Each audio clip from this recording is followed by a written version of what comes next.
Negara memerlukan sekurang-kurangnya 4 minggu untuk mengurangkan kes jangkitan COVID-19 harian antara 1,000 kepada 500 sehari. Ketua Pengarah Kesihatan Tan Sri Dr. Nur Hisham Abdullah berkata pihaknya berharap pengurangan kes jangkitan dalam tempoh berkenaan membolehkan kemudahan kesihatan sedia ada menampung dan merawat pesakit COVID-19 di negara ini. Dalam tempoh 2 minggu ini, Kementerian Kesihatan KKM akan melihat data jangkitan COVID-19 untuk mengetahui sama ada tempoh Perintah Kawalan Pergerakan PKP yang bermula semalam dapat mengurangkan kes jangkitan baru.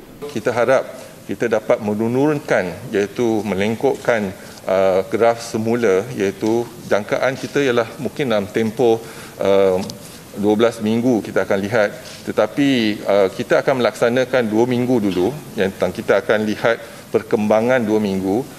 Tambahnya masih terlalu awal untuk KKM membuat unjuran jangkitan kes menjelang April depan, namun pihaknya berpendapat Malaysia kini berada pada landasan yang betul membendung pandemik itu.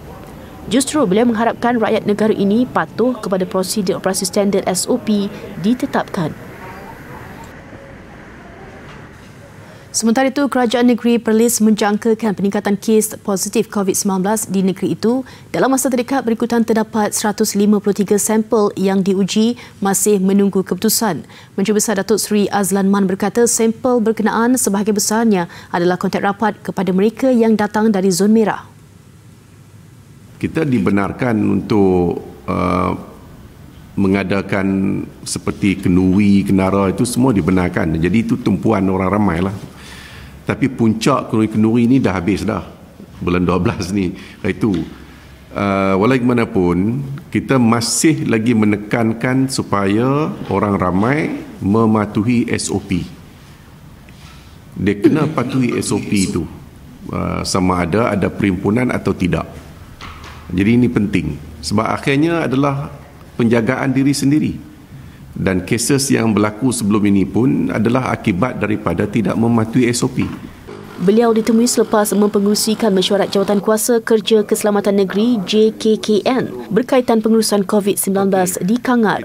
Setakat semalam, Perlis hanya mencatat jumlah 68 kes positif COVID-19 dan adalah antara negeri yang hanya dikenakan Perintah Kawalan Pergerakan Pemulihan PKPP. Menurut Datuk Seri Azlan, Perlis masih mengekalkan SOP mengikut ketetapan Majlis Keselamatan Negara MKN.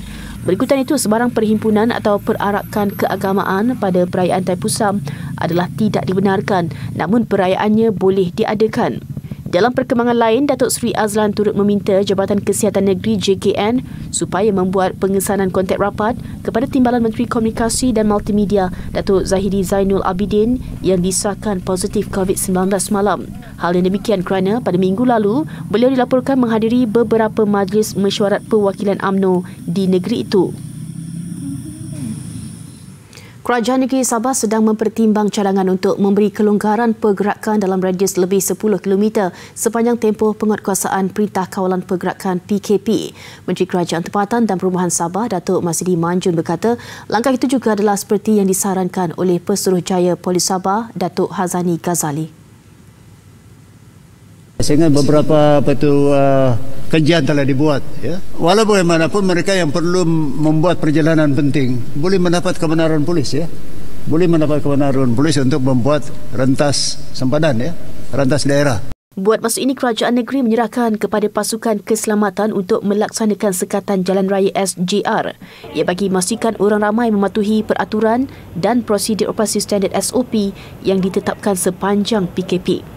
Datuk Hazani sebelum ini mencadangkan agar Kerajaan Negeri Sabah membenarkan pergerakan dalam radius lebih 10 km kerana keadaan negeri itu yang luas termasuk di pedalaman yang memerlukan penduduknya bergerak melebihi jarak itu untuk membeli barangan keperluan.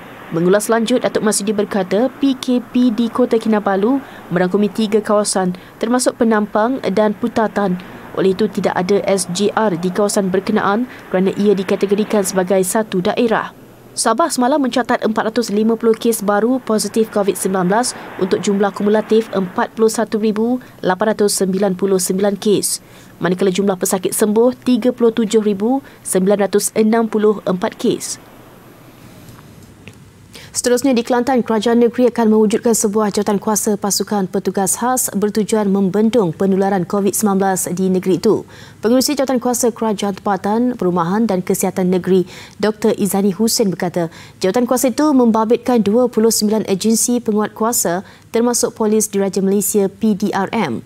Ini selaras langkah Kerajaan Negeri untuk mula mengguna pakai Seksyen 3 Akta Pencegahan dan Pengawalan Penyakit Berjangkit 1988 Akta 342.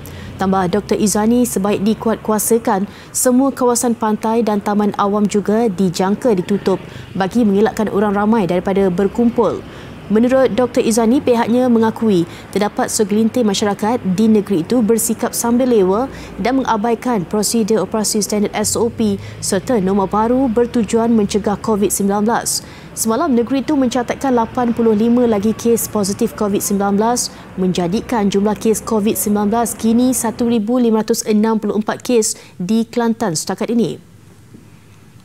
Saya Asrul Nizam Kadir, berita dalam dan luar negara, sukan, ekonomi dan gaya hidup, semuanya kini dalam Bulletin TV3. Dan pastikan anda subscribe YouTube Bulletin TV3.